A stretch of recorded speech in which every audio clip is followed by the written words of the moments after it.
Hello friends, welcome to my minute blog. তো আশা করি তোমরা সবাই খুব ভালো আছো আর আমিও খুব ভালো আছি। তো ফেসবুকে এর আগে আমি কখনো ভিডিও এইভাবে ভয়েস ওভার দিয়ে ভিডিও করিনি। এমনি লাইভ ভিডিও করেছি, রিল বানাই অনেক, কিন্তু এইরকমভাবে কখনো ভিডিও পোস্ট করিনি। তো এটা আমার প্রথম ফেসবুকে প্রথম ব্লগ বলতে পারো। আমার যদি কোনো ভুল ত্রুটি হয় তোমরা অবশ্যই একটু ক্ষমা করে দিও। তো যাই হোক, চলো দেখতে থাকো আমার ব্লগটা। দেখতেই পেলে আমার শাশুড়ি, আমি আর আমার হাজব্যান্ড, আমরা তিনজন যাচ্ছি রথের মেলায়। এটা ছিল 14ই জুলাই রবিবার, উল্টো রথের আগের দিন। তো এর আগের দিন আমি মেলায় এসে তোমাদেরকে লাইভ ভিডিও করে দেখিয়েছিলাম মেলায় কী কী রাইড রয়েছে, তারপরে জগন্নাথ দেবের দর্শন করিয়েছিলাম, কিন্তু মেলায় কী কী দোকানপাট বসেছে সেগুলো কিছুই দেখাতে পারিনি। তো চলো আজকে তোমাদেরকে সেগুলোই দেখাবো। তো এই যে দেখো, মেলায় চলে এসেছি। আর এই যে মেলার সামনের এই যে একটা বড় গাছ ছিল, আর এই গাছের থেকে টুনি লাইটগুলো ঝুলিয়ে দিয়েছে, এত সুন্দর লাগছিল না, মানে কি বলবো তোমাদের, তোমরাও দেখো বুঝতেই পারবে। আর আমি কিন্তু এখানে কয়েকটা সুন্দর সুন্দর ছবিও তুলে নিয়েছি। তোমরা আমাকে যারা ফলো করো তারা হয়তো অলরেডি দেখেইছো সেই ছবি। আর এই যে এত ভালো লাগছিল কি বলবো, আমার দেখেই মন ভরে যাচ্ছে। তো চলো। আর আজকে না মেলায় অনেক নতুন নতুন দোকান বসেছে, মানে এর আগের দিন এত দোকান ছিল না। অবশ্যই এই বছর তো প্রথম এই মেলাটা শুরু হয়েছে, তো অনেকে হয়তো জানতোই না। তো এই যে এই দোকানটাও আজকে এসে দেখছি যে বসেছে, কিন্তু এর আগের দিন ছিল না। আর এই যে পাপড় কাকু দেখো, আমি ভিডিও করছিলাম, আমাকে দেখে হাসছিল। তো চলো দেখো আর কি দোকান আছে মেলাতে। আর এই যে এই দোকানটা দেখো, এই দোকানটার সামনে না এর আগের দিন আমার সঙ্গে একটা ঘটনা ঘটেছে। মানে এই দোকান থেকে আমি একটা আপেল গাছ কিনেছিলাম। তো আপেল গাছটা কিনে আমি দোকানের সামনেই দাঁড়িয়ে আছি, আমার হাজব্যান্ড বিলটা পেমেন্ট করছে, আর একটা বাচ্চা সামনে দিয়ে যাচ্ছে। মানে কিছুটা গিয়ে ও আবার ঘুরে এসে আমার যে আপেল গাছে যে মানে লাল ফলগুলো রয়েছে, ওই ফলগুলো টিপে টিপে দেখছে।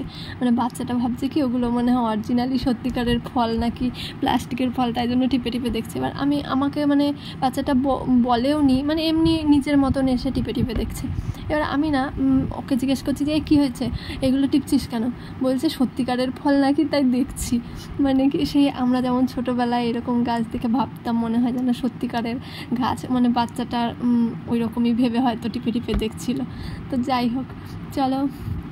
এই যে দেখো, আর এই যে কানের, ওরে বাবা, আমার একটা কানের পছন্দ হয়েছিল জানো, 250 টাকা দাম চাইছে। দাম শুনেই আমি কানেরটা নিইনি, মানে আমার খুব পছন্দ হয়েছিল, কিন্তু আমার হাজব্যান্ড বলছে অত দাম দিয়ে তোমার কানের কিনতে হবে না।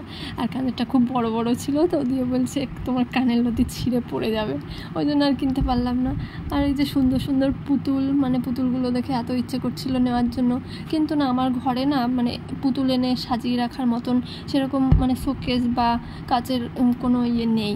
ওই জন্য না আমি কিনতে পারি না, মেলায় টেলায় গেলে কোনো পুতুল টুতুল কিনতে পারি না, মানে এনে সাজিয়ে কোথায় রাখবো, ওই জন্য আর কিনতে পারি না। দেখি ভবিষ্যতে কিছু কিনতে পারি তারপরে কিনবো। তো চলো, এই যে দেখো এখানে শান্তিযজ্ঞ হয়েছিল। তো চলো এবার তোমাদেরকে জগন্নাথ দেবের দর্শন করাই। আর জগন্নাথ দেবের মেলা এসেছি, জগন্নাথ দেবকে দর্শন না করলে হয় কখনো বলো? তো দেখো আজকে জগন্নাথ দেবকে খুব সুন্দর সাজিয়েছে, পুরো ফুল দিয়ে সাজিয়েছে। আর এই যে উপরের ঝাড়বাতিগুলো দিয়েছিল, খুব সুন্দর লেগেছে। আর এই যে সবচেয়ে মানে ভালো লাগছে জগন্নাথ দেবের দর্শন করে, মানে এত সুন্দর লাগছে, ফুল দিয়ে পুরো সাজানো, খুব সুন্দর লাগছিল। আর এত ভিড় না, ভিড়ের জন্য আমি সামনে যেতে পারছিলাম না, ওই জন্য যার জন্য আমি ভালো করে ছবিটাও মানে ভিডিওটাও করতে পারিনি। আর এই যে এখানে গান কীর্তন হচ্ছিল, মায়াপুরের প্রভুরা এখানে গান করছিল আর সবাই নাচ করছিল, খুব আনন্দ করছিল। আমরা এখানে অনেকক্ষণ সময় কাটিয়েছি, খুব ভালো লেগেছে আর খুব আনন্দ হচ্ছিল। আর গানগুলো এত ভালো গান গাইছিল না, খুব ভালো লাগছিল। তো চলো আজকের ব্লগটা এখানেই শেষ করছি, দেখা হবে নেক্সট ব্লগে। সবাই খুব ভালো থাকবে, অনেক ধন্যবাদ আমার ভিডিওটা এতক্ষণ ধরে দেখার জন্য। দেখা হবে নেক্সট ব্লগে, টাটা বাই। আর যাওয়ার আগে একটু গান শুনে যাও।